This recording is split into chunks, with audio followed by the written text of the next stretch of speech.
Hello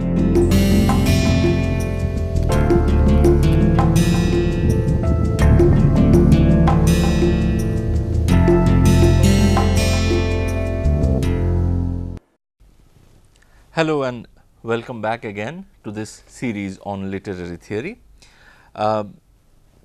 From our previous lecture, you know that we are trying to familiarize ourselves with the key concepts of Freudian psychoanalysis, and our attempt is to study how psychoanalysis can help us gain a new perspective on literature, how to approach literature, how literature is created, etc. Now, in our preceding lecture, we have seen how Freud establishes the notion of unconscious as the site of repressed sexual desires, and he does that first through his study of hysteric patients and then through his study of dream work. We have also seen how in both his study of hysteria and his study of dreams, Freud's focus has been on narratives and on the problematics of interpreting narratives. This, as I have already pointed out to you, establishes an obvious connection between Freud's theory of psychoanalysis and the field of literary studies. Today, we are going to explore some more fundamental ideas underlying Freudian psychoanalysis, and we are especially going to talk about Freud's understanding of human sexual desires, which according to him plays a guiding role in shaping our mental life, and later, as we will also see, it also plays a guiding role in shaping literary creativity as far as Freud is concerned. In today's lecture, we will also explore the map of the human mind that Freud came up with in order to provide a schema for his psychoanalytic theory. But before we delve into these topics, we will start today's discussion by focusing on what is known as parapraxis, or more commonly as Freudian slip. Now, as I have already mentioned in my previous lecture, the unconscious and its workings became central elements in Freud's study of the human mind right from the days when he started his research on hysteria. And whereas his book Studies on Hysteria referred to the unconscious only vis-a-vis the mental world of psychological patients, in the interpretation of dreams, Freud was using this concept of unconscious and repression of sexual desires in a much broader way. He was establishing them as universal phenomenon.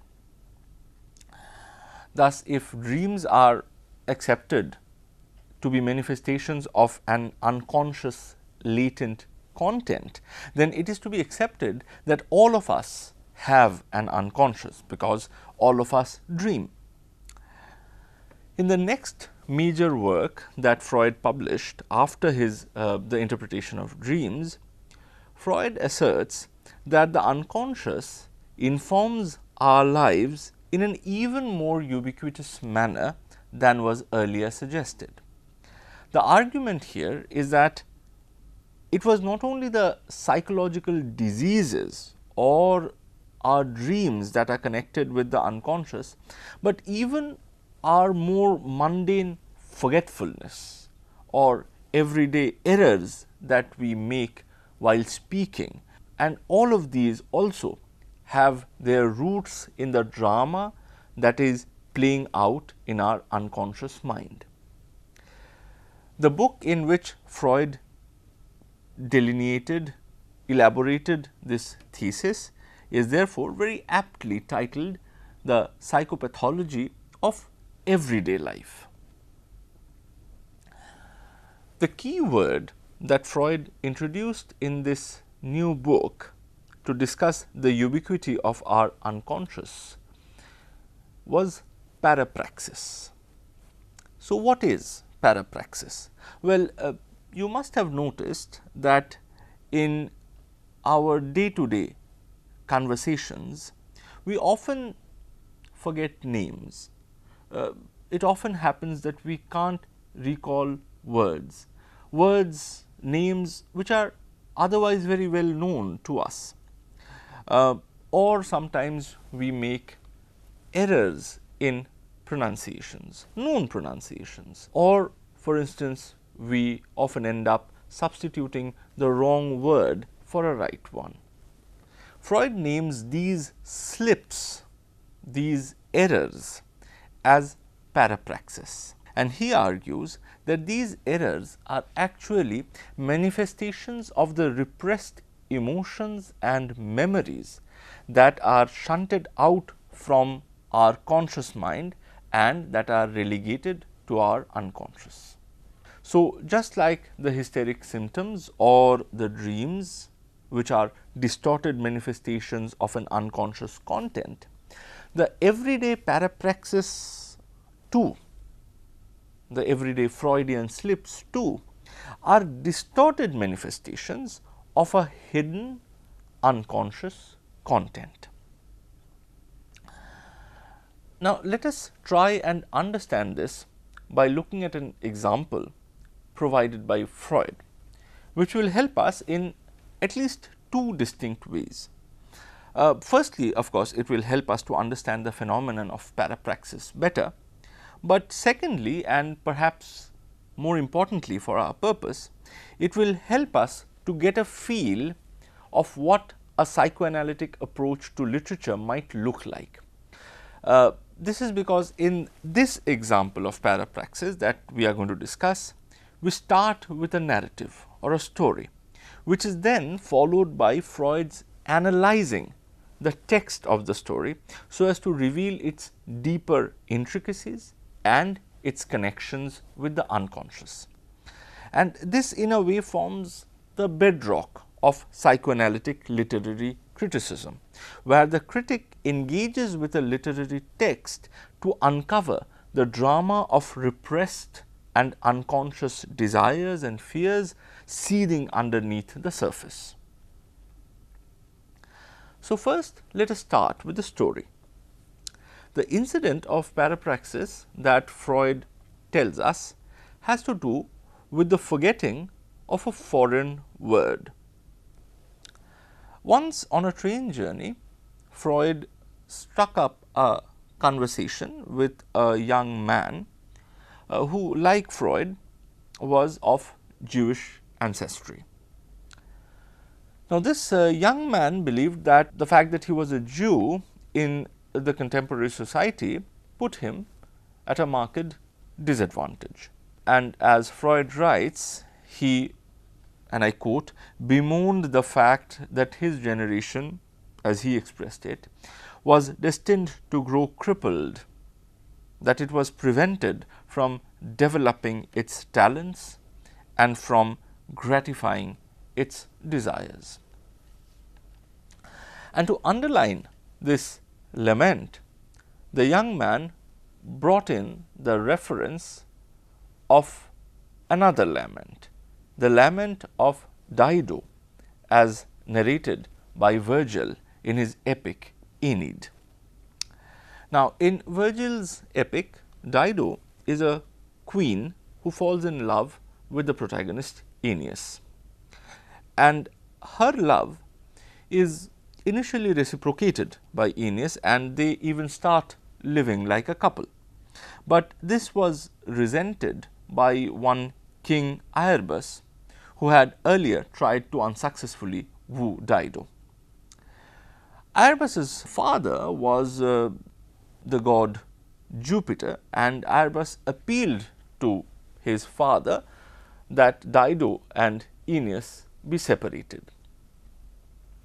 Jupiter, in order to keep his son's request, ordered Aeneas to leave the land in which he was living with Dido. And Aeneas, being a loyal person, loyal to God, obeyed Jupiter. Now, Aeneas's leaving Dido, of course, infuriated her quite understandably, and Dido threw herself in a funeral pyre while cursing Aeneas with the Latin line that you can now see on the slide. In English, this line would translate into the sentence, "Let someone arise as an avenger from my bones." The young man of Jewish origin whom Freud met in the train wanted to end his lament, his personal lament, by quoting this particular line from Virgil. But the problem was that he could not recall the word that you see underlined in the slide, and the word is aliquis. And this word, of course, was later provided to him by Freud.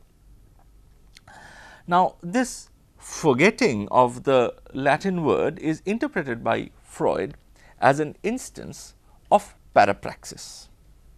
The way Freud connects this parapraxis, this particular instance of parapraxis, with the repressed unconscious of the young man is through a method called free association. Now, free association was a method that Freud had initially developed during his research on hysteria, but then he continued using this method throughout his career as a psychoanalyst, and this is in fact a very important aspect of Freud's approach to the mental life. So, what is free association? Well, it is a method in which one is encouraged to say unhesitatingly all that comes to the mind without trying to control either the stream of thoughts or trying to create a logically coherent discourse. When Freud asked his fellow traveler to do a free association and tell him whatever comes to his mind when he thinks of the word aliquis, the young man first came up with a string of words which were relics, liquidation, liquidity, fluid. Now, this reveals that these other words, the words that I have just mentioned, though initially absent from the discourse, these are words that do not appear in the Latin original. So, they were absent from the discourse, but nevertheless they had cast a shadow on the word aliquis, which the young man had wanted to utter, but could not. Now, for those of you who are familiar with Derrida, and you will be familiar with Derrida if you have been following this lecture series, then you will notice that relics, liquidation, liquefy, these words fluid, they resemble a chain of signifiers over which the meaning of the word aliquis is both differed and deferred. The traces of these other words haunt the word aliquis, right. This should be very clear if you know your Derrida, and it is these traces that Freud explores to bring out the connection between the forgetting of the Latin word and the young man's unconscious. Now, apart from the chain of words that I just mentioned, the young man also came up during the course of his free association with the names of a number of Christian saints, including most notably that of Saint Januaris. In fact, he even narrated to Freud a ritual associated with this saint. The young man told Freud that a phial of blood was kept in a church in Naples as the relic of Saint Januaris, which means that it was believed that the blood contained in that phial is the blood of the saint. And this phial of blood, this relic, was associated with an annual ritual. What was the ritual? Well, every year at certain specified dates, a miracle would happen, and the miracle was that the clotted blood of the saint would start to liquefy again, would start converting into a fluid. The young man also told that if this liquefaction of the blood does not happen, then it gives rise to great consternation and worry among the believers. Finally, the young man also mentioned to Freud that during his free association, he was also reminded of a woman that he knew. Indeed, he was actually dreading that he might receive a message from that woman, which can be really very worrisome to him. Freud connected all these thoughts, ideas and words that the free association had thrown up and that has haunted the young man's remembering of the word aliquis, and he related all of this to one particular thing, which was the young man's worry about the woman of his acquaintance becoming pregnant. So, as I told you in my previous lecture, psychoanalysis proceeds something like detective work, where you have a number of scattered clues and then they are related to one event which is repressed in the unconscious. In this case, the repressed memory that Freud refers to is the fear of the woman becoming pregnant. Now, the fear that the young man had repressed actually from his conscious mind is that the woman that he knew might have missed her regular menstrual cycle, which would be a sure sign of her being pregnant by him. This fear had got attached with the word aliquis, because the young man separated the Latin word into a and liquis and then associated that with fluid and with the process of liquefaction, and in his chain of association this was further connected with the ritual of liquefaction of Saint Januaris's blood, which in itself is evocative of a woman's menstrual cycle. Now, if you recall the story of Dido that I have told you, you will realize how the young man's fear could have been unconsciously triggered, because in the Dido story, Aeneas went away from Dido like an unfaithful lover, much like the young man was going away from the woman of his acquaintance. The word aliquis appears in the speech of Dido, which he uses to curse Aeneas. For the young man, the fear of this curse gets transmuted into the fear of an embarrassing incident of pregnancy. Now, since the young man was trying to repress this fear, it becomes difficult for him to remember the word aliquis, which had got entangled in his unconscious mind with the feared pregnancy. This is what, according to Freud, led to this particular instance of parapraxis, resulting in the young man's inability to remember a very known word. Now, this discussion of parapraxis brings us to one of the fundamental points of Freudian psychoanalytic literary theory, which is that any discourse, or to use Saussure's term, any parole, be it the speech of lament produced by Freud's young acquaintance on the train, or a more patiently crafted piece of literature, is underlined by the unconscious desires and fears of the speaker or the author. The aim of psychoanalytic literary theory, which takes its cue from Freud, is to dwell upon this connection between the text and the author's unconscious. So, as I had pointed out in some of my previous lectures, that though the general thrust of 20th century literary theory has been to move away from the figure of the author, psychoanalytic theory has kept alive our interest in the author's mind and in its deep intricacies. This connection between literature and the author's unconscious would of course, become even more evident in our next lecture when we take up for discussion Freud's essay on creative writers and daydreaming. But for now, let us move on to the understanding of sexual desires, which is at the very core of Freud's psychoanalytic theory.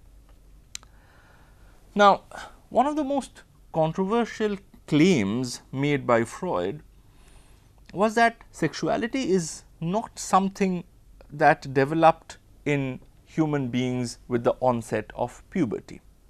Rather, according to Freud, sexual desire was something that characterizes every human being even while he or she is just a baby.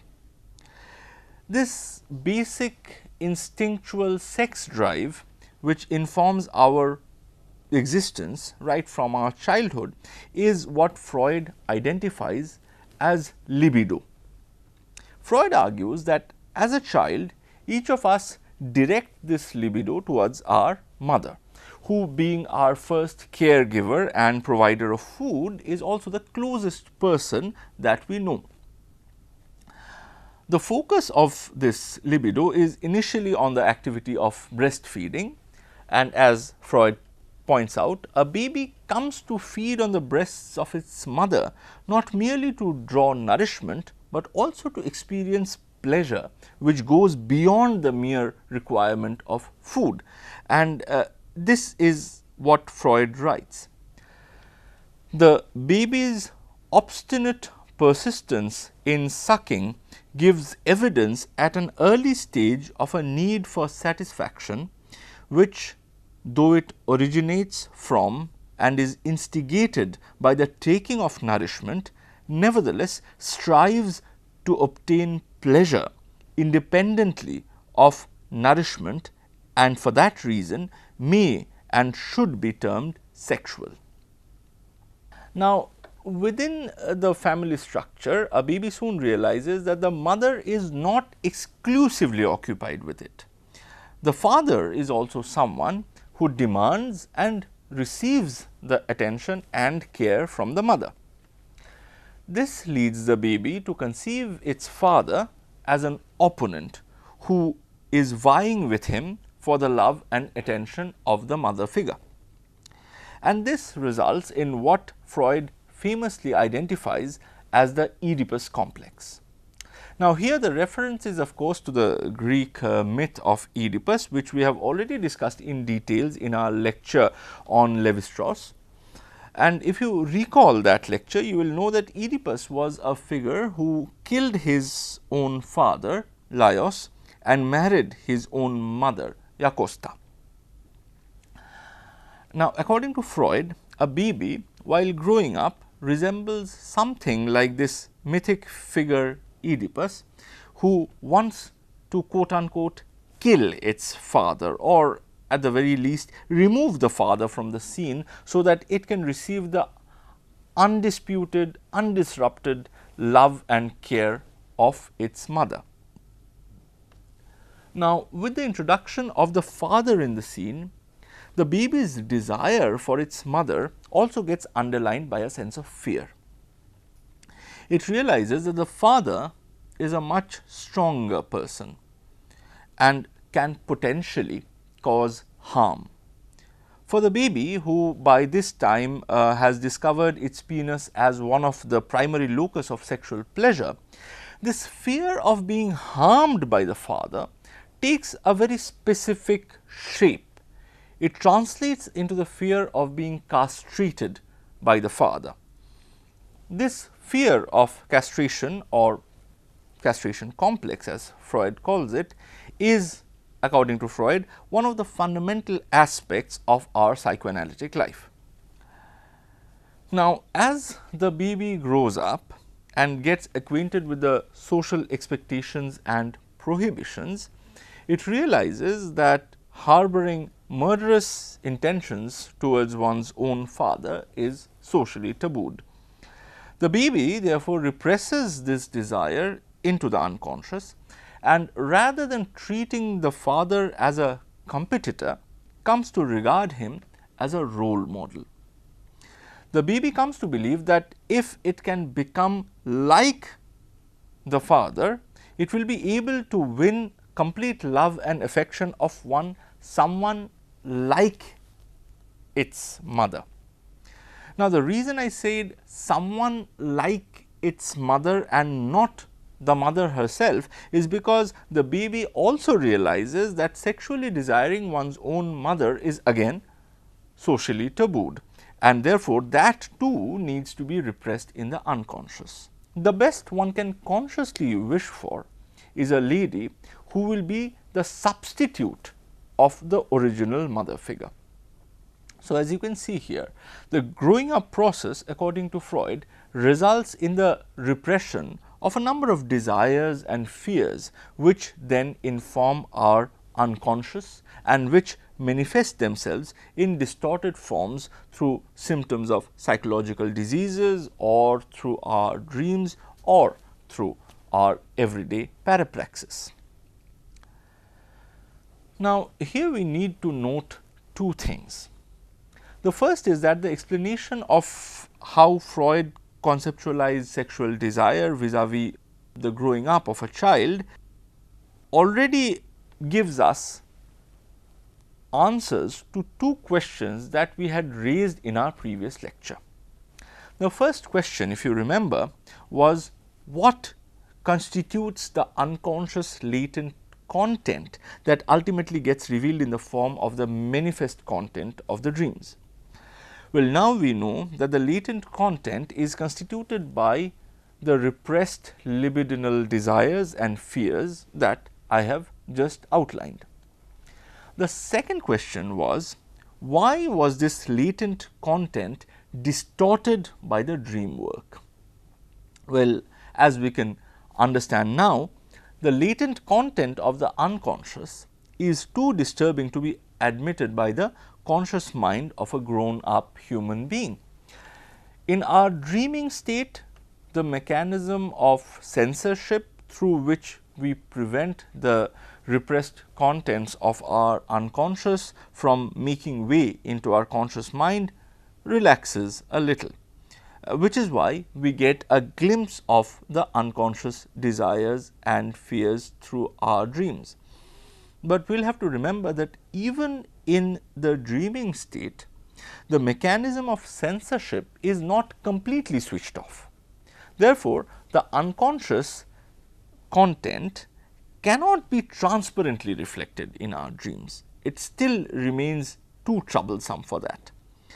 Consequently, the reflection is muddied and distorted through the process of dream work, which we have already discussed in our previous lecture. The second thing that I wanted you to notice here is that Freud, while explaining the sexual desire of a child, takes as his example a male child. The masculine sexuality is the norm as far as Freud's psychoanalysis is concerned. Freud does work on female sexuality, but he clearly treats it as a distorted version of the normative male sexuality.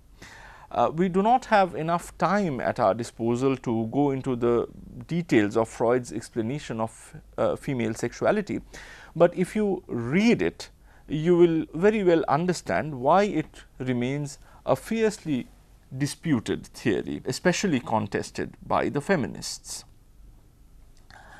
Let us now take up Freud's mapping of the human mind, which will be the final topic of our discussion today. Throughout his career, Freud kept revising the structure underlying the human mental activities. So, if we read the complete works of Freud, it is unlikely that we will arrive at a definitive version of Freud's map of human mind. But more or less the basic contours of this mind map created by Freud is well established. Our mental activities, according to Freud, when taken together, has three broad aspects. They are the id, the ego and the superego. Now, here it is important to note that these three names that I just mentioned are three aspects of the mental dynamics, and they are not physical parts of our brain. In other words, id, ego and superego do not have specific physical locations within the anatomy of our brain. So, now that we know what they are not, let us try and understand what they really are. And let us start with id. According to Freud, id is constituted of all our instinctual desires that I have identified a few moments earlier as libido. The main guiding principle of id is what Freud calls the pleasure principle. In other words, the instinctual drives informing the id always seeks pleasure, and it comes across as something like a petulant and demanding child who keeps repeating the phrase I want this, I want that, etc. And indeed, this metaphor is not very superfluous, because if we look at it from the Freudian perspective, then we will see that the unchecked manifestation of the desires informing the id is what characterizes our state of childhood. At that early stage, we do not need to control or repress the id, because we are at the center of our parents', especially our mother's attention, and all our demands for pleasure are almost immediately satisfied. It is only when we grow up and learn to negotiate the world as independent social beings that we realize that all our desires cannot be instantaneously met. And indeed, some desires like the killing of our fathers or the marrying of our own mothers cannot be met at all. At that stage, we come to develop what Freud calls the ego, which tries to negotiate between the constant demands of the id and the social realities. So, it tries to find a middle ground. This is how Freud explains the relationship between the id and the ego, and I quote, "Thus, in its relation to the id, ego is like a man on horseback who has to hold in check the superior strength of the horse, with this difference that the rider tries to do so with his own strength, while the ego uses borrowed forces. The analogy may be carried a little further. Often a rider, if he is not to be parted from his horse, is obliged to guide it where it wants to go.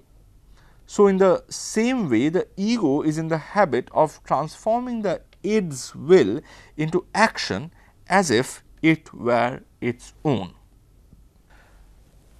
The final aspect that informs the human mental process is, as I mentioned, superego. And superego in its turn is constituted by an awareness of all the restrictions, prohibitions, taboos and interdictions that the society imposes upon us and upon our desires. This is actually the borrowed forces that Freud mentions in the lines that I have just quoted. Now, remember here that according to Freudian psychoanalysis, while growing up, we first learn to restrict and repress our desires out of a fear of our father. Consequently, at a later stage, when we have a strongly developed superego, we often associate it with the dictum of the father. And since God is often assumed to be our universal father, superego is often perceived as the moral restrictions laid down by God himself. So, with this elaboration of the Freudian map of our mind, we come to the end of our lecture today. In our next lecture, we will take up for discussion Freud's analysis of literary creativity. Thank you.